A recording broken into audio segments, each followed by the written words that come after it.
Patay ang mahigit 30 sa pananagasa ng SUV sa China. Ang suspect, isang lalaking senior citizen na malungkot daw dahil broken-hearted. Narito ang Frontline News Abroad. Sa kuha ng video, makikitang humaharurot ang puting SUV habang walang habas na sinasagasaan ang mga tao sa labas ng sports center sa Zhuhai, China. Pagkatapos niyan, dose-dose na ang sugatan. Nagkalat din sa kalsada ang mga bangkay ng taong inararo. May mga bakas pa ng dugo. 35 ang nasawi matapos masagasaan.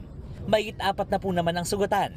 Ang suspect, ang 62 years old na lalaking malungkot daw dahil nakipag-divorce. Siya si Fan. Base sa investigasyon, inararo ni Fan gamit ang SUV ang mga nagja-jogging sa sports center. Nang maharang siya ng mga pulis, nadatnan siyang sinasaktan ng sarili. Kasama ang iba pang sugatan, dinala si Fan sa ospital. Ayon sa mga otoridad, ito na ang pinakamataas na death toll sa bansa mula noong 2014. Nagbabalita mula sa Frontline, Gerard de la Peña, News 5. Mga kapatid, Jiggy Manikad po, iba na ang may alam at may pakialam sa panahon ngayon.